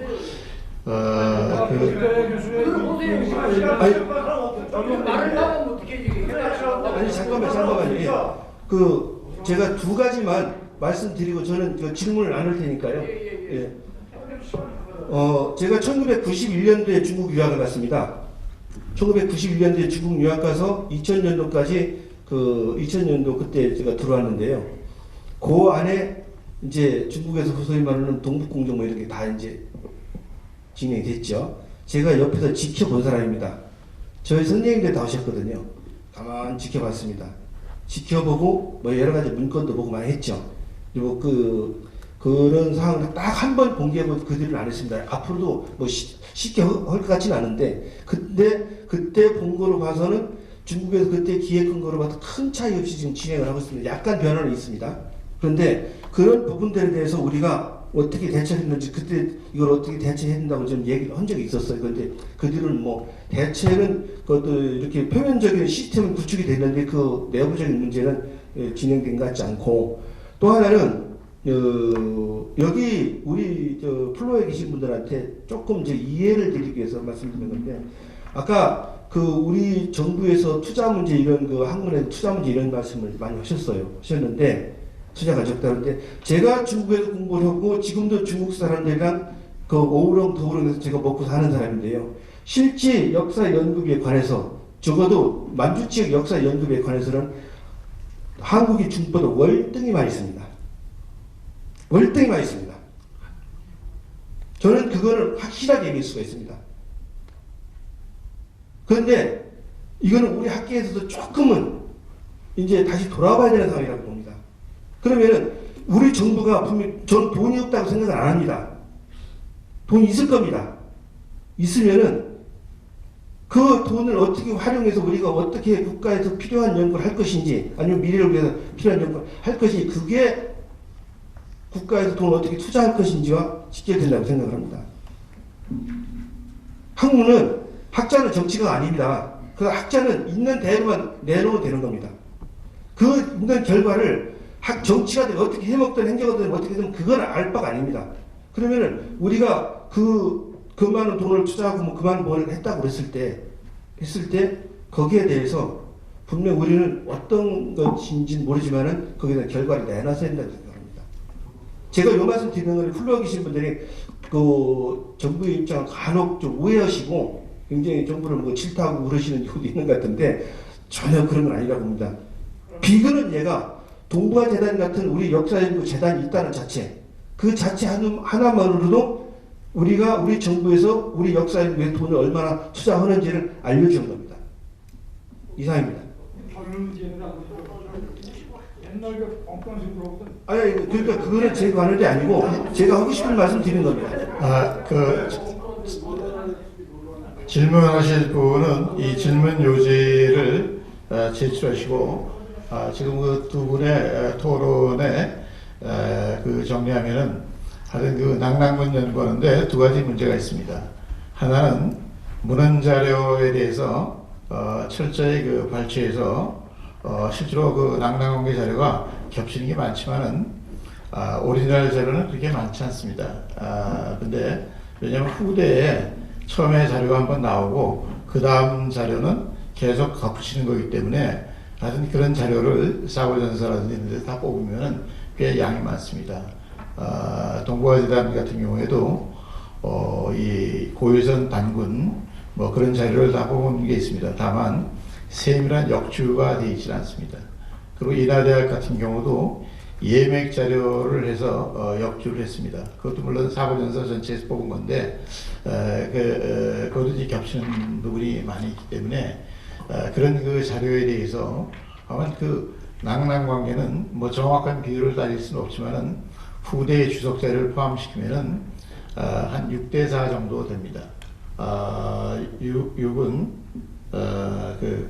이 평양에 있는 그 자료가 더 많고 그 다음에 요소나 요동 지역에 관련된 자료도 많습니다. 여기서 일일이 그 성격을 다 얘기하기는 그렇지만은 전체 중국 그 전적에 있는 자료를 다 뽑아보면 그렇다는 얘기입니다. 근데 아까 제가 그 고유전사 대계를 만들자 이런 얘기 한 적이 있는데 어떻게 됐든 간에 그런 그 자료가 있으면 그게 인구에 해제되고 쟁점이 되면은 그걸 다 정리하고 역주해 줄 필요가 있습니다.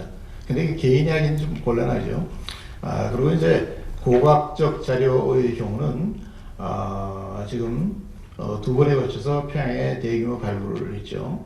그런데 오히려 과거에 발굴한 건 오늘 정혜선 교수가 자세히 소개를 해주고 있는데 그동안에 별게 소개를 안 했습니다. 실제로 우리가 거기에 대해서 분석적 연구가 필요합니다. 그리고 이제 북한 지역에서 최근에 발굴해서 낭랑 목광 같은 걸 보면은 25개 속편이 다 나오는데 14%가 중국계고 86%가 이 토착 이 조선계입니다. 근데 이 북한의 경우 연구가 한계가 있어서 문제가 있습니다. 그래서 원래 그쪽에 있는 사람들하고 제가 북한에 다시 갔을 때 공동 연구를 하자 이렇게 얘기했는데 그 이후에 남북관계가 안 좋아서 못 갔는데 하여튼간에 이 북한에 실제로 그 관련되는 자료가 굉장히 많이 있습니다. 그래서 이제 앞으로 그런 거를 연구를 해야 되겠죠. 중국의 경우는 아까 그 태집둔에 저도 거기 가봤습니다만은 연변 태수장 그게 원래 옛날에 환인에 저쪽에 작은 박물관 있을 때 거기 전시가 돼 있어서 사진도 찍어 왔는데 지금 그 원효산성 그 박물관에 그게 사라지고 없더라고요. 임륜태수장이라는. 그러니까 실제로 그 유물이 많이는 발견되지 않고 있어요. 그러나 저희가 우리 그 복희대 교수도 그렇지만은 이 연영이나 길림대에 계속 유학생을 보냅니다. 저희 당국대학교에서 이걸 많이 보내는 것 같아요. 다른 데보다가. 근데 이 동부아재단에도 이걸 담당하는 정원철 박사로 가는데 계속 사람을 보내서 우리가 어떻게든지 큰 소리 치기 전에 자료의 축적이 있어야 됩니다. 자료가 있어야지 뭐 연구를 할 거예요. 그리고 중국 사람들이 얼마나 그 예민하고 근데 제가 1989년에 중국을 처음 갔어요. 처음 갔는데 우리 같으면은 교수들이 무슨 힘이 있다고 교수들이 이거 감시하겠어요? 그랬는데 중국에서는 역사 교수가 제일 탑급입니다. 다른 이 사업하는 사람들은 아는데 나는 중국 사람이 성향을 좀 아니까 말 조심을 시키는데도 저희 그 가이드한 사람이 조선족 할머니인데 사회가 충격적으로 사회를 바꾸는 정리하고 이제 질문을 받겠습니다. 하여튼 여러분들의 이해를 돕기 위해서 얘기하는 건데 중국에서는 문제를 질문해 주십시오. 왜 질문 안 하고 계속 말만 합니까? 그때부터 이 동북공정에 대해서 방해하면 됩니까? 들어봐요. 이 동북공정에 대해서 미리 준비하고 있다는 얘기를 말씀드리려고 하는 거예요. 그게 치밀하게 준비하고 있는데 우리는 대응이 좀 늦다는 얘기죠. 좀 늦기 때문에 오늘의 그 계기로 해서 우리도 좀 더 적극적으로 준비해야 되겠다 이런 얘기입니다. 하여튼간에 제가 여러분들의 그 질문 전에 두 분의 그 열띤 그 토론을 마무리하기 위해서 얘기가 좀 길었습니다. 그 이준서 씨가 질문을 했는데 조업종 교수한테 이 중국의 그 사기를 포함해서 사서가 좀 위조가 많은데 믿을 수 있는지 이런 질문을 했습니다. 그 몇 가지 더 질문이 있지만 우선 그 질문에 대해서 답변을 좀 해주시죠. 예. 앞서 그 서영수 교수님께서도 말씀 주신 것처럼 그 사기가 현존하는 자료 가운데 사마천의 원래 저작 플러스 그 후대 그 보입된 것들 뭐 그런 것이 많이 있습니다. 그래서 앞서 얘기한 것처럼 그 중국 학계에서도 특히 그 의고학파라고 하는 1950, 60년대 중국 학계를 그 장악한 분이 의고 옛 것을 다 의심하는 관점에서 많이 중국에서도 비판적으로 보고 있습니다. 저도 거기에 동감합니다.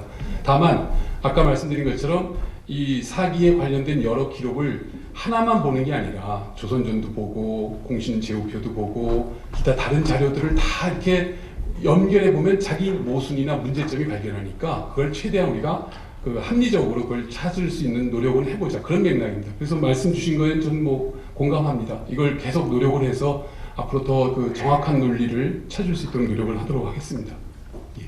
예, 또 신종원 선생님께서 그 박사한테 질문인데 사건의 기록인 사료 유물을 제시두고 군사 작전이나 군사 이론을 중심으로 사료를 재단하는 연구 태도가 맞는 건가 이런 질문을 하셨습니다.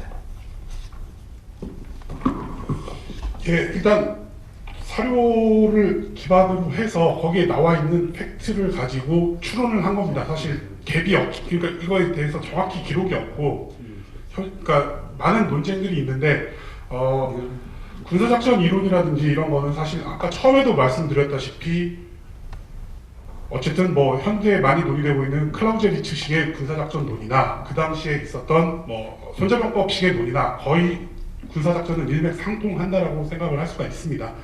그리고 뭐 사료에 기반을 해서 그리고 어떤 군사작전의 합리성, 그 당시에도 있었던 합리성, 그 다음에 뭐 그러니까 이 주장을 하기 전에는 사실 하기까지는 사실 그 외에 여러 가지 고대 전쟁에 대해서도 봤으니까요. 그래서 이런 부분에 대해서 어느 정도 저는 개인적으로 설득력을 가지고 있다라고 생각을 합니다. 다른 뭐 어떤 역사 기록이나 이런 부분도 참조를 했기 때문에 뭐 충분히 그 당시에 있었던 군사작전으로 추론을 하는 부분도 일면 타당하다라고 말씀을 드릴 수가 있겠습니다. 예, 그 오정희 선생이 그 조국정 교수하고 정현승 교수한테 각각 질문했는데 직접 답변해 주시죠. 예, 그 상태급 국사광복단 대표로 써주신 오종희 선생님 그 질문이 있습니다. 상당히 그 많은 내용을 앞뒤에 가득 채우셨는데요. 그 핵심은 그런 것 같습니다. 그 사기에 있는 내용이 그 아주 소략하다. 아까 말씀 주신 것처럼 여기에는 그 9년의 이름이 안 나오고 그냥 조선을 정벌하고 정복 그 사군을 설치했다 외에는 하나도 없습니다. 조선전에 그렇게 있고 그 사기 그 무제 본기에는 그냥 조선을 공격했다 그거 외에는 없습니다. 본기나 열전에 그렇고요. 그래서 이것이 그로부터 거의 한 150년 뒤, 200년 가까이 뒤에 만들어진 한서에 있는 내용 가지고 결국 재구성하는 거 아니냐. 한서를 믿을 수 있겠냐라는 그 질문을 주신 것 같습니다. 저도 이 질문 지적에 적극 동의합니다. 그러면서 또 이제 여기 뒤에 말씀을 보면은 요동 요소 지역에 낭랑 관련된 기록이 많이 있는데 왜 그건 자꾸 무시하느냐. 근데 오늘 발표 때문에 시간 관계 때문에 다 말씀을 못 드렸는데요. 아까 복기대 선생님도 얘기한 것처럼 낭랑이 그 시대에 따라서 위치가 바뀝니다. 쉽게 얘기하면은 쫓겨나서 저쪽 요소 지역으로 그걸 교치라고 하죠. 말 그대로 교포처럼 옮겨갔다. 뭐 그런 식의 표현이 교치인데요. 그래서 위진 남북조 시대부터 이 낭랑의 위치 문제에 대해서 중국에서 아주 대혼란이 일어납니다. 그리고 이제 그것이 정연하게 나름대로 논리를 가지려고 정리하게 당태종이 그리고 수나라 양제 이전에 수양제와 당태종이 고구려를 정벌하는 논리로 이걸 좀 각색을 한다 할까요? 자기네 유리한 쪽으로 훨씬 더 만듭니다. 그래서 그런 전후 과정을 우리가 다 이해하고 봐야 된다는 맥락의 말씀을 드려서 이걸 우리가 아까 서영 선생님 계속 말씀 주신 것처럼 종합적인 이 학제적 연구라든지 체계적 연구가 필요한 부분이 너무 많습니다. 이게 한 개인이 하기에는 양이나 시간적으로 공간적으로 너무 방대하다는 말씀을 드리고 그럼에도 불구하고 그래서 저는 원사료 사기 조선전 최선 한서 하고 아까 말씀드렸던 그 신한기라든지 그런 초기 자료들을 중심으로 이걸 보자. 이제 그렇게 보니까 이 정황적인 내용이 나오니까 그걸 바탕으로 그 고고학적인 자료를 비교해보자 그럽니다. 그래서 결국 저도 기본적인 이동론적인 입장입니다. 서영 선생님이 말씀하신 것처럼 고추선의 영역이 중국이 확대하는 과정에서 어쩔 수 없이 우리가 축소된 건 사실이라는 걸 전제하에 마지막 거점이 왕검성이 평양일까 아니면 저는 그 위치가 서로 다를까 이제 그런 식의 논리를 만들었다는 말씀을 일단 답을 드리겠습니다. 잠깐만요. 제가 저 질문한 제가 예. 한 3분 안에 저 질문해드릴게요. 좀 제대로 안 읽으셨는데 한 1분 안에 끝낼게요. 예.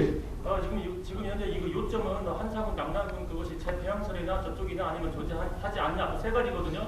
근데 사기 본문에는 분명히 없습니다. 한사군 남남이라는 게. 그러면 정상적인 역사학자라면 그것을 가지고 판단해야 되는데 그 뒤에 나오는 자료를 가지고 어떻게 그 자리에 그 현재에서 현장에서 살지 않았던 사람이 200년 후에 그 한수를 만들어 갖고 더 자세히 이렇게 쓸 수가 있느냐 그것이 의문이고요. 그다음에 현재 지금 그 재평양설을 주장하고 있는데 그것이 이제 증거로서 뭐 복리니 그다음에 목간이니 그다음 낭랑토성이 요게 핵심인데 그럼 그 복리나 이런 것들에 대한 연대 측정을 했는지 그리고 또 그 글씨체를 당시 한대와 같은 글씨체인지 그다음에 목간도 마찬가지로 그 글씨체가 당대 한나라 때 같은 글자체인지 그걸 검증 안 하고 지금 전제를 하고 검증 안 했거든요. 그리고 낭랑토성도 마찬가지로 낭랑토성이라는 그 글자가 유물이 나왔는지 안 나왔거든요. 그런데 그냥 추정하는 거거든요. 하나 더 낭랑토성이라는 것이 거기가 토성이 많은데 이미 제가 그 토성 어떤 구체적인 이름은 생각 안 나는데 그 위에 그 수천 년 된 고인돌이 있다는 거예요. 고인돌. 그러면 그 토성은 고인돌보다 더 오래된 거 아닙니까? 그런데 그게 어떻게 당연히 낭랑토성이라고 인정되느냐? 이게 또 의문이거든요. 그 다음에 또 하나는 그게 그런 것이 나왔다고 해서 거기가 재평양설이 맞다고 한다면은 그런 논리라면은 경주에 지금 그 호우 그 강계토 태왕 그 국강상 그 유물이 나왔잖아요. 솥단지. 그럼 거기가 고구려 땅입니까? 그리고 또 아까 저기 박사님 말씀하셨듯이 그 경남 의령인가 이쪽 창경인가 거기에 그 고구려 그 유물 나왔잖아요. 그 불상에서. 그럼 거기가 고구려 땅입니까? 또 한 가지 마찬가지로 한성 백제 그쪽 몽촌 도성에 고구려 유물이 나왔어요. 그런데 그것은 거기 고구려 땅입니까? 네, 마지막으로 결국 이겁니다. 제가 이제 요점을 드리면 30초 안에 끝내겠습니다. 지금 현재 이 역사학이라는 것이 이 강단 도제사학에서는 뭐라고 하냐면은 이거 식민사학이 아니냐고 이제 공격하면은 반박으로 뭐라고 하냐? 우리는 식민사학 목적으로 이게 한 게 아니다. 순수 학문적 객관적으로 하다 보니까 이렇게 나왔기 때문에 그대로 얘기하는 것이다 라고 한단 말이죠. 그렇지만 이 역사학이라는 것이 분명히 사관이 있습니다. 지금 아까 이렇게 강단하게 보는 그런 사관이지만 사관이 있을 수밖에 없고 객관적인 무치 이런 게 없습니다. 분명히 사관이 있습니다. 그렇다면 지금 현재 굳이 그 증거가 요동지역이나 그쪽에 낭랑 관련 문헌 유물 증거 그다음에 재평양설 유물 문헌 봤을 때 저는 제가 아무리 봐도 저쪽이 더 많거나 아니면 비등해요. 그렇다면 굳이 일제 식민사학이라는 그런 혐의를 받으면서까지 굳이 재평양설을 주장하는 이유가 뭔가? 나는 그것이 너무 궁금하답니다. 예, 이상입니다. 그 중요한 지적을 많이 주셔서 고맙습니다. 제가 드릴 수 있는 그 범위 내에서만 답을 간단히 드리겠습니다. 일부는 고고학적인 얘기도 있기 때문에 일단은 오 선생님께서 약간은 너무 단순하게 그 표현을 하시는데 낭랑 재평양설은 식민사관이 아닙니다. 이거는 여러 그 견해 중에 하나일 뿐입니다. 일본인들이 주장하기 훨씬 전부터 아까도 말씀드렸지만 북위의 역도원도 그 서기 400년대 살았던 그 사람도 주장을 했고요. 잠깐만요. 아니요, 선생님. 예, 선생님 잠깐만요. 논의를 하기 위해서는 제 말도 좀 들어주셔야 될 것 같습니다. 그래서 정리를 하자면은 이 견해라는 것은 여러 견해가 있을 수 있는데 아까 이제 여기서 강조하시는 걸 보면은 일종의 정치적 목적성이 있는 듯한 그런 견해를 왜 자꾸 인정을 하려고 그러냐라는 그런 표현이 있는 것 같네요. 뭐 동북공정사관이라든지. 예, 잠깐만요. 그러니까 역사를 아까도 누차 말씀드렸지만요. 예, 역사가 당위론적인 학문이라면 당연히 그렇게 가야 됩니다. 근데 역사는 존재론적인 있는 사실을 바탕으로 하는 학문입니다. 솔직히 말씀드려서 여기에 제가 살았다는 것이 제가 있었기 때문에 한 얘기거든요. 제 얘기는 오히려 이런 것을 극복해 놓은 우리 역사가 자랑스러운 것이지 있다 없다를 가지고서 자랑스럽게 얘기한다는 건 좀 아닌 것 같습니다. 오히려 선생님, 표현이 딱 소리 하잖아 자꾸. 그러니까 있다 없다가 중요한 게 아니라 그걸 어떻게 우리가 극복해서 우리의 독자적인 이런 그 자존적인 모습을 갖췄냐가 더 의미가 있지 않을까요? 예, 그 말씀을 드리는 겁니다. 그러니까 선생님께서 말씀 주시는 그 내용을 저는 다 이해합니다. 그러나 이제 그런 사실이 입각해서 간다라는 말씀을 드린 겁니다. 그거 말씀입니까? 예, 그러니까 어르신 말씀 저는 이해 충분히 하면서도요, 이제 저희가 사실을 바탕으로 설명을 해야 되니까 그런 얘기가 된 겁니다. 아니, 절대 그렇지 않습니다. 똑바로 예, 보셔. 이렇게 주시는 그 관심과 지적이 전 너무 고맙습니다. 저희도 그 반성할 거 반성하면서 그 사실로서 확인해 가겠습니다. 예. 또 혹시 뭐 예, 저기서. 고고학적인 이야기가 나와서 제가 이제 보충 답변을 드리겠습니다. 예, 결국 이렇게 해야 되겠네요. 여기 이종찬 위원장님 계시고, 그 다음에 김호섭 위원장님 계시니까, 지금 이야기 나오고 있는 낙랑군 평양설, 일본 사람들이 주장한 거 아닙니까?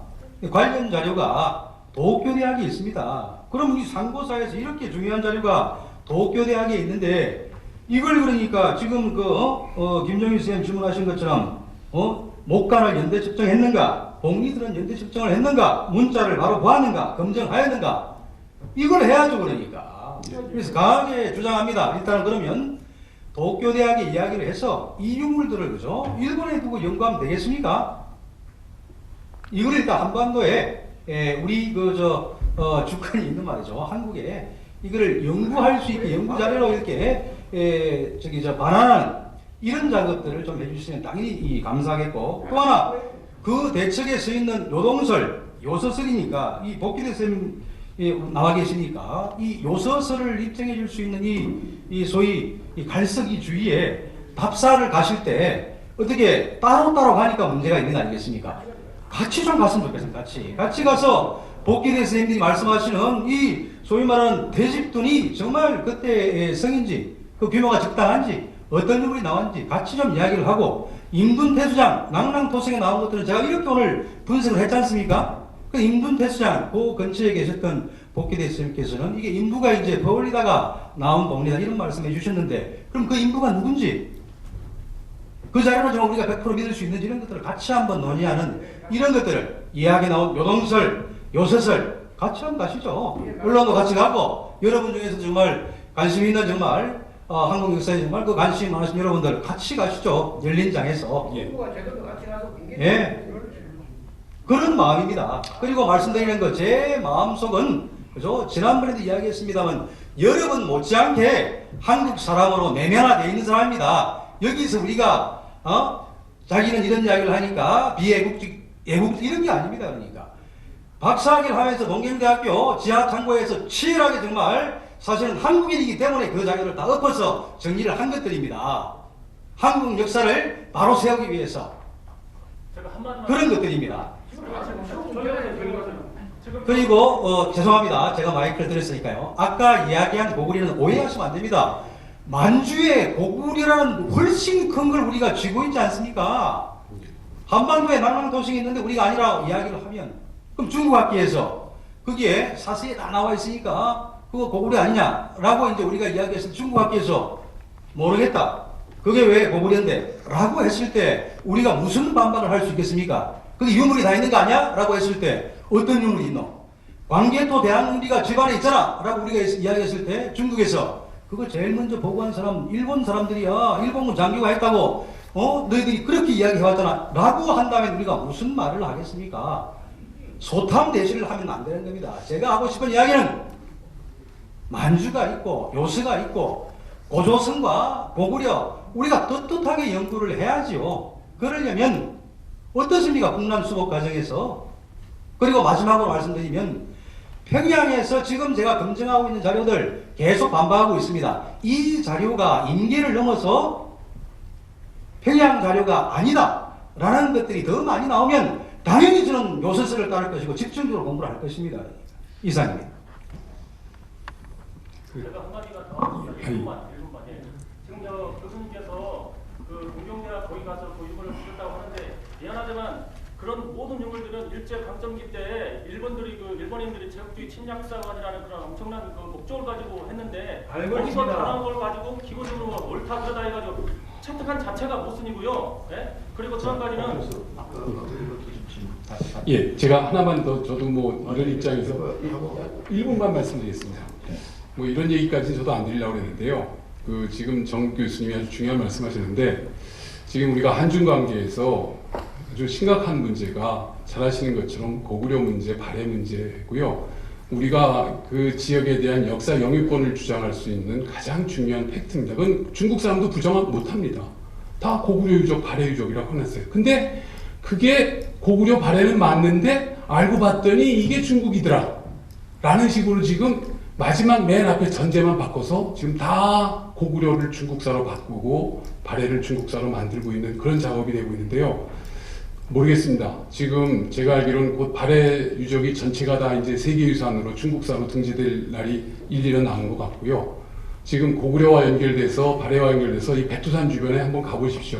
완전히 중국 걸로 다 깔아뭉개놓고 지금 바뀌고 있습니다. 아까 말씀하신 것처럼 고조선도 매우 중요합니다. 그러나 그 똑같이 인정할 수 있는 내용, 중국 애들도 고구려 발해는 다 인정합니다. 근데 그걸 막 맨 앞에 있는, 근데 알고 봤더니 고구려가 중국 쪽이래라는 식으로 바꿔놓고서 지금 많은 이런 현실이라는 걸 염두에 두시고, 저 공안한테 많이 잡히고 사진기 뺏기고 여러 가지 그 치욕적인 상황, 아주 위기적인 상황도 당하면서 동북공정 대응하고 했는데, 여러분들에게 제발 부탁인데요. 그 감정적으로 대응하지 마시고 논리적이고 합리적으로 대응하지 않으면 중국한테 못 당합니다. 그러니까 제발 그런 맥락에서 우리가 논의를, 합리적인 것을 찾아갈 수 있는 방법을 같이 고민했으면 고맙겠습니다. 예, 제가 이 정도로 마무리 짓겠습니다. 제가 진짜 딱 30초만 얘기하겠습니다. 아이, 됐어요. 또 다른 분이 질문하는 분 있잖아요. 복 교수 좀 답변하세요. 예, 저한테 질문을 하신 것 같진 않은데 앞에 선생님들이 저한테 밀어놓으신 것 같아요. 밀어놓으신 것 같은데 최학봉 선생님이 질문하셨네요.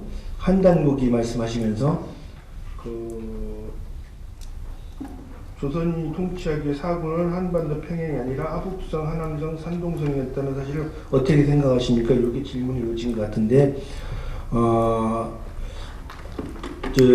요 부분에 대해서는 하북성, 하남성, 산동성이었다고 얘기를 한다 그러면은 설득력이 떨어지지요. 왜냐하면은 역사 연구는 상대가 있습니다. 구조적으로 설명이 돼야 되는 겁니다. 구조적으로 설명이 돼야 되기 때문에 산동성, 하남성, 하북성까지 다 한사군 얘기를 한다 그러면은 그 역사 연구하지 말자는 주입니다. 그래서 그 부분은 좀 다시 한번 생각해 보실 필요가 있을 것 같고요. 조원웅 교수님께서 질문을 해주셨는데요. 굉장히 적절한 지적을 해주셨거든요. 그 요지는 그렇습니다. 그 여고동시라는 그 기록부터 해서 단군 고조선 역사가 2000년 되는데 2000년 역사 다 내bil게 두고 나서 맨 망한 역사만 가지고 그렇게 난리를 치느냐 요 얘기이신데 그참 굉장히 저도 동감을 하는 그런 부분입니다. 그런데 이 부분에 대해서 우리가 굉장히 집중을 하는 이유가 역사 연구를 하는 사람 입장에서 사실 추구를 해야 된다는 건 맞는데 또 하나가 뭐냐면은 그렇게 학자적인 입장이 있으면 또 하나는 제가 제 글에도 밝혀놓았고 여러분들도 동의하는 부분이 뭐냐면은 국가 안보에 직결된다는 그것 때문에 그럴 겁니다. 국가 안보에 상관이 없다 그러면은 별로 상관이 없는 문제인데 한사군의 위치가 어디냐에 따라서 동북아시아 유사시에 우리가 취할 수 있는 그 입장이 어떤 거냐 그 문제 때문에 집중적으로 하는 것 같은데요. 참고로 말씀드리면은 저는 전국 고조선이라 그런지 모르지만은 고조선에 관한 기록은 그 삼국사기부터 시작을 해서 그 최근까지 굉장히 많이 우리 역사에서 언급을 하고 있습니다. 찾아본 결과 조선왕조 실록에도 고조선 단군 관련 기록이 한 300번 나오고요. 승정원 일기 같은 데에서는 신라백제에서도 단군한테 1년에 2번씩 계산지냈던 그런 기록도 나옵니다. 그래서 그런 기록들을 차차 연구를 해서 고조선을 연구하면은 그 선생님께서 걱정하시는 부분들이 차곡차곡 해결되리라 믿습니다. 믿고 근데 이제 그 국가 현안 문제가 막 닥치니까 지금 우리가 이 문제에 대해서 집중을 하는 거라고 이해해 주시면 될 것 같고요. 저도 이제 한 2분만 말씀드릴게요. 저번에 계속 30초만 말씀하신다고 그러는데, 조인성 교수님께서 말씀하시는 고구려를 걱정하시는데 왜 걱정이 되시는지 잘 이해가 안 가고, 또 중국이 우리가 고구려에 대해서 우리 역사라고 막 얘기를 한다고 해서 중국 동북 공격을 하는데 그 고구려 역사를 중국 역사를 안 하려고도 안 할 겁니다. 안 하려도 안 할 건데, 중국 사람들이 그렇게 주장하면서도 왜 그 뒤에서 뒤가 부리지 않겠어요? 삼국사기라든지 모든 역사책에 고구려는 삼국사라고 기록이 돼 있는데 그렇잖아요. 그러면은 요는 그렇습니다. 우리가 그런 문제가 생겼을 때 앞에도 말씀드렸지만 역사는 구조적으로 연구를 해야 되고 상대가 있기 때문에 상대가 있는 사람들한테 우리는 그 얘기만 하면 되는 겁니다. 요번에 국제학술회를 하면서 이제 장수왕이 천도한 평양의 요양이라는 얘기를 계속해서 반복해서 중국어 통역을 시켜가지고 들어갔거든요. 일본어 통역도 들어가고 그러는데 중국 학자들이 반응이 굉장히 재밌었습니다. 뭐라 그러냐면요. 그래 이런 기록이 있었네. 그러면서 중국 기록을 한 2페이지 정도 제가 그 각주로 달아놨거든요. 그랬더니 그 언더라인 치면 이런 기록이 있었네. 그래서 이런 기록이 있었네 하면서 굉장히 거기서 반론을 제기하는 게 아니라 오히려 당담하게 받아들이면서 필기를 하는 걸 봤습니다. 또 일본 학생들 똑같았고요. 요는 그렇습니다. 역사 연구라는 것이 우리 하나만 가지고 이렇게 뭉쳐서 할 게 아니라 이제 드러나야 된다고 생각을 합니다. 또한 아까도 서영수 교수님께서 중국에서 탐험 공작을 하면서 각 분야가 들어와서 중국 역사를 연구한다 이런 말씀을 하셨거든요. 맞습니다. 맞는데 우리도 이제 그거를 시도를 하고 있습니다. 시도를 하고 있는데 이게 한국에서 어려운 게 이런 문제가 있어요. 제가 해보니까요. 중국은 중앙에서 명령을 내려가지고 각 학자들 불러 모아놓고 너 이거 해 그러면 이게 돼요. 근데 우리는 그게 안 되니까 각 분야를 선생님들 모셔다 놓고 한참 설명을 해놓고 나서 좀 이렇게 한번 해보시죠. 그러면 나중에 가서 이 부분이 이해가 안 되는데 뭐 이렇게 해서 이제 좀 어려운 부분이 있습니다. 우리나라도 지금 하고 있는 중입니다. 하고 있는 중이고 제가 이제 진짜 30분만 할게요. 압록강 연구를 하다가 압록강에 관한 기록이 몇 가지가 나오거든요. 그래서 돛단배 있죠.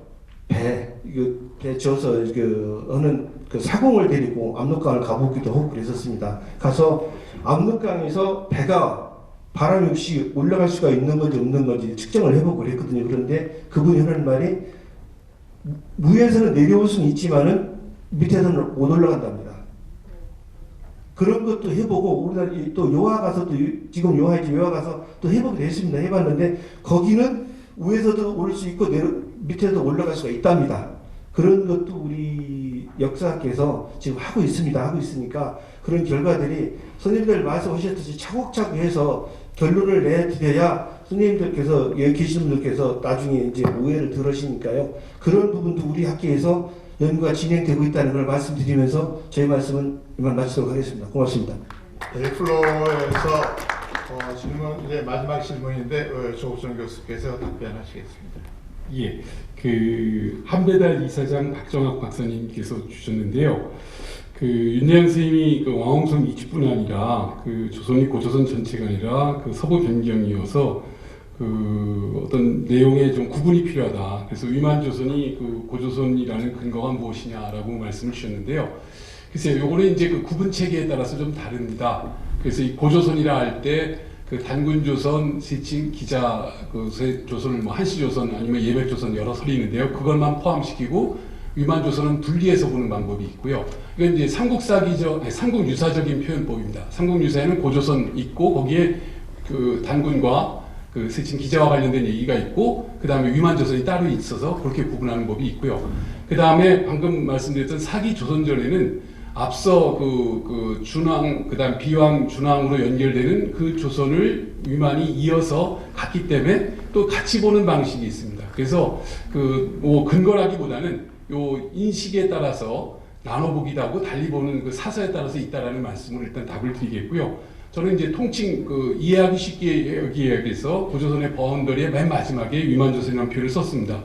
그 다음에 아까도 나왔던 얘기인데 역도원의 수경주의 수경의 기록과 수경주의 기록에서 그 물의 흐름의 방향이 원래는 동에서 서에서 동인데 나중에 이제 역도원은 가서 사제신한테 들어보니까 이게 동에서 서로 흐르는구나라고 해서 바꾸는 그런 과정이 있습니다. 이거는 수경 얘기는 분명히 서에서 동이 맞고요. 수경주에서는 동에서 서로 바꾼 건 맞습니다. 어느 게 옳은지에 대해서는 일단 수경은 그렇게 당연히 받겠죠. 곽박의 설로도 얘기가 된 곽박의 이야기로도 되어 있습니다만 일단은 사료는 존중해야 된다고 봅니다. 다만 그게 어떤 의미와 내용으로 받는지는 계속 연구를 좀 해보겠습니다. 마지막으로 낙랑토성이 낙랑군의 토성이야 낙랑국의 토성이냐 했는데 솔직히 이제 낙랑을 이해하는 방식이 낙랑군과 국이라는 이원적 구조로 보는 관점이 있습니다. 저도 그런 관점을 조금 썼는데요. 토착적인 쉽게 얘기하면은 위만조선의 변방에 있었던 진번방 중국이라고 해서 임둔 그 다음에 진번 그때 현토 이런 것들이 다 조조선의 위만조선에 복속돼 있던 주변 세력들이었습니다. 그 중에 하나로 봤을 때는 이 낙랑국이라고 좀 봤고요. 근데 그것이 나중에 한에 의해서 이 낙랑국의 속성은 중국계 유이민 세력으로서 친중국적 속성이 강합니다. 나중에 위만조선에서 항복해간 사람들이 대부분 약간 중국계 유이민들이 많거든요. 그 사람들이 중심이 된 공간이다 보니까 그걸 편제를 자시하면서 낙랑군 체계로 바뀐 게 아닌가.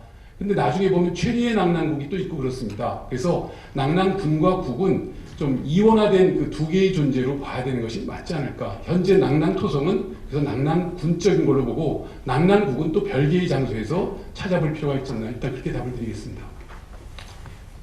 예, 추가 사족을 붙이면은 보통 낙랑국과 낙랑군의 위치를 달리 보는 분도 있고 그런데 예를 들어서 예수 그리스도가 빌라도 총독에 의해서 십자가에 못 박혔는데 예수 그리스도의 세례를 준 요한은 이 사도 요한의 경우는 헤롯 유다 왕한테 죽었습니다. 근데 같이 다 예루살렘에 하나는 유대 총독이고 하나는 유대 왕이죠. 그러니까 이 손지대 선생이 이미 토착국과 이원적 조직을 이제 말씀하셨습니다. 그러니까 어떤 군현이라도 본국이 전환이 망하면은 존재할 수 없어요. 그러니까 실제 낙랑군은 그렇게까지 오래 존속한 건 아닙니다. 그러니까 그러나 그런 세밀한 부분들의 연구가 아직 충분치 않았고 또 아까 폐수 같은 경우였는데 역도원의 폐수는 수도를 흐르는 강을 얘기하는 거고 수경에 있는 폐수는 국경선에 있는 강이기 때문에 실제로 강이 틀린 건데 역도원이 줄을 잘못 따른 것이죠. 최근에 이 폐수는 과거에는 청천강 또는 압록강으로 보기도 했지만은 낙양에 가면은 연개소문의 아들 중에 이 천남산이라고 하는 묘인데 그 묘비가 발견됐는데 거기에 보면은 주몽이 폐수에 임해서 나라를 세웠다. 고구려죠. 그것이 환인에 세운 곳이니까 폐수는 요동 지역에 있는 강이죠. 그러니까 압록강 이하의 강이 될 수가 없습니다. 그러니까 이제 이런 새로운 신사료들이 발견이 되고 아까 인둔 태수장 같은 경우도 복리가 출발지인지 거기서 발송지인지 정확하지 않지만은 그런 새로운 자료들이 발견되면은 기와에 있는 문헌 사료를 체결한 것과 그런 사료를 나오는 사료들을 조금씩 한꺼번에 우리가 원하는 대로 나오는 건 아닙니다. 그러니까 그때 나올 때마다 고각적 자료라고 하는 것은 시대에 따라서 축적이 되는 것이니까 우리가 준비를 잘하고 있으면서 그런 자료들을 이제 체계로 잘 해석하면은 어느 정도 과거와 달리 뭔가 서광이 빈다지 않겠어요? 그래서 그런 준비 작업을 이제 오늘 동부아시아에서 지난 가을서부터 의욕적으로 이런 학술을 올해는 4번 한다니까 이것이 이제 시작이라고 보면 되겠습니다. 그 전에는 서로 각을 세운다든지 교수 연구자 개인이 개별적으로 이제 연구하고 별로 그 일반인 사람하고 이런 그 소통을 안 하고 대립각을 세웠는데 같은 자리에서 이제 서로 논의하는 과정에 그 방향이라든지 점차 그 의견이 모아질 거라고 생각을 하겠죠. 다만 중국의 경우는 아까 고려 얘기했는데 제일 놀라운 게 제가 관계탕비에 대해서 좀 공부를 했는데 중국 사람들이 처음에 그 관계탕비 동봉주 시작되고 그 현장에 갔을 때 세파드가 지키고 있더라고요, 네 군데.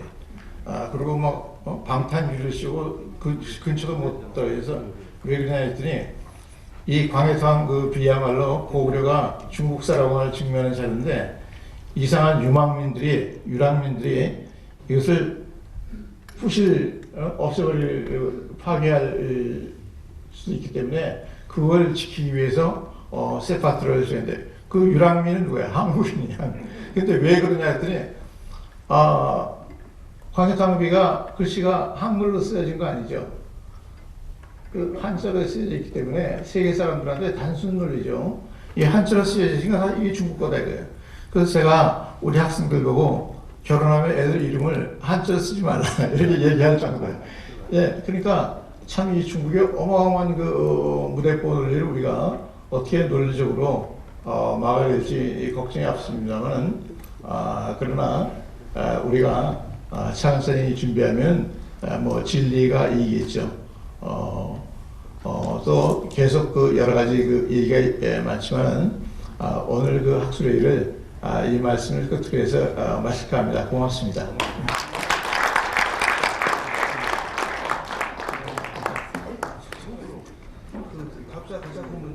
안 가서 그랬으니까 난 답을 들어보고 있는데 질문 뒤에는 답을 그 페이지에다 자세히 좀 올렸으면 좋겠습니다.